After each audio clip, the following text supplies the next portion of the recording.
how to deal with rusty gas tanks and what they do to your fuel system.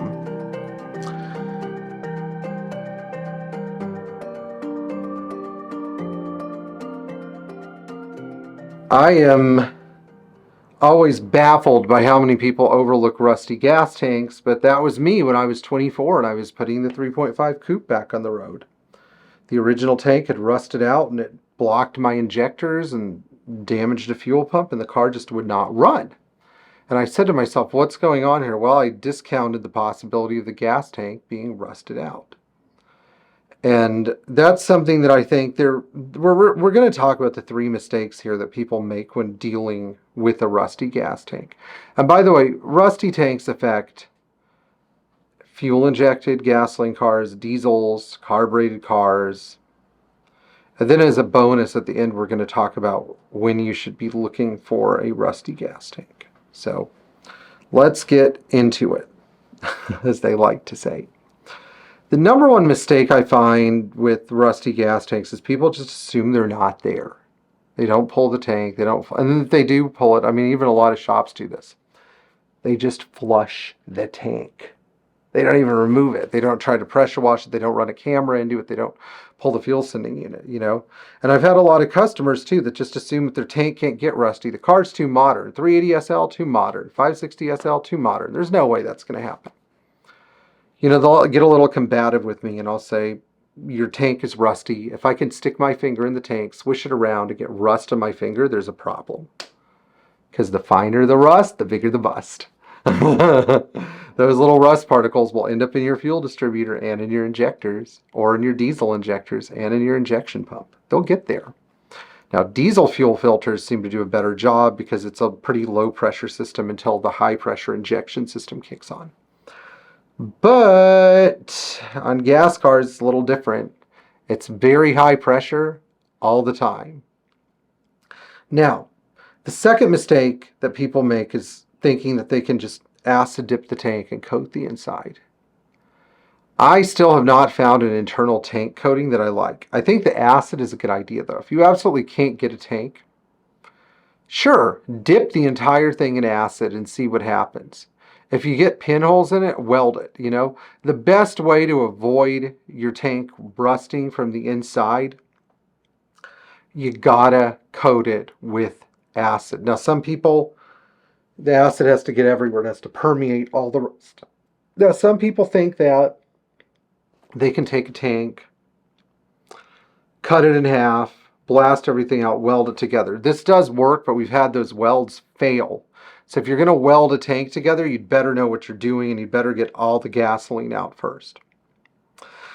Those tank coatings, though, let's go back to those tank coatings. Some places say that they'll flush your tank out and coat it with this gooey, gummy latex stuff that will suppress the rust. No, the rust just pushes up through the latex and keeps growing, then it ruptures, then it gets into something. But those internal tank coatings are not as effective as you'd think. They might be effective for like a little bit of surface rust. But I mean, when you have like slush aroma and the car's been sitting for 30 years, it's just disgusting inside.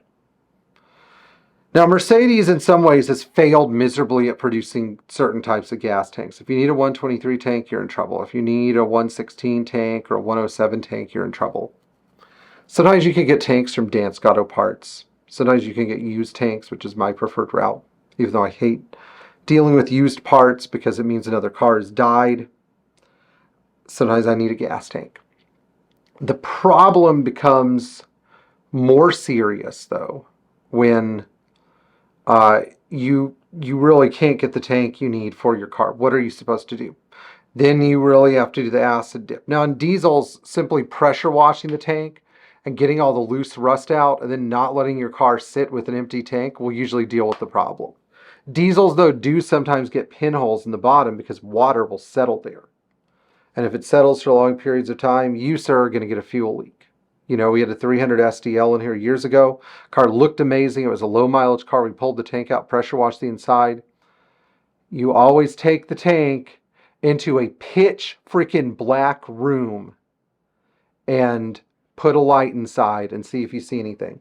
Sometimes if you see little bubbles on the bottom and you scrape them with a paint scraper, you might find a hole underneath. I'm just telling you. Now with the older cars like the 111, the 113, the 108, you can buy gas tanks for them, even a 190 SL or a 300 SL.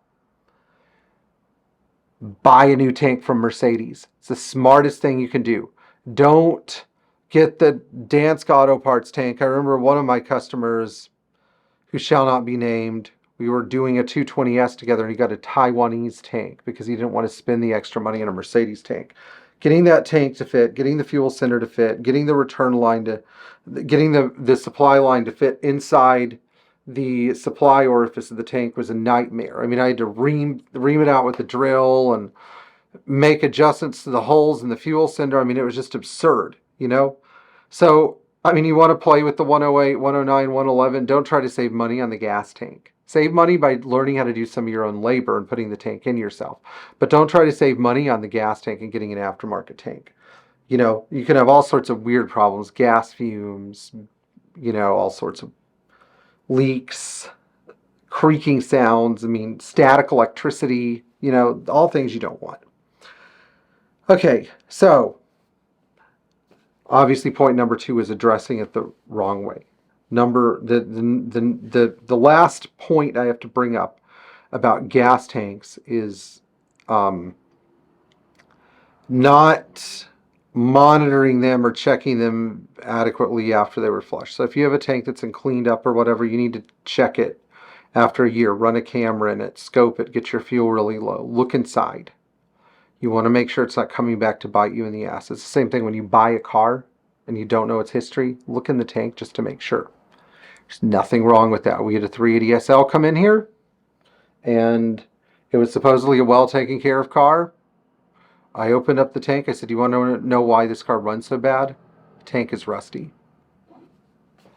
And it needed a timing chain, even though the timing chain had been replaced. But it turned out to be a good car once we put a tank in it, you know, and it does happen. So the last thing is, maybe the last point I should bring up is how to prevent this stuff from happening. First of all, don't assume that your gas tank is rust-free. Don't assume there's no rust in the system. Don't assume that the fuel filter that's 20 years old doesn't have any debris inside it. Don't make any assumptions about the cleanliness of fuel in a car that has an unknown past and infrequent use. Number 2, try to get the strainer out and have a look at it. We do that now in almost every single car that comes in here unless we have a really good, clearly defined reason not to. And then number 3, if you do find that there's rust in the tank or algae, if you have a diesel, deal with it immediately. Don't put it off. It'll just get worse. I mean, my 300D, I didn't deal with it immediately when I first got that car when I was in my late 20s. And I found myself on the side of the road one night, unable to get the car to start with an almost dead battery because my strainer had plugged. So an electric fuel pump would be much worse though, trust me. Alright, I hope you enjoyed this video. Please like, share, and subscribe and tap the bell for notification. And don't give gas tank rust the opportunity to ruin your classic Mercedes experience. Always check the tank. And always change your fuel filters too. I mean, nobody ever does that. Alright, I'll see you guys later.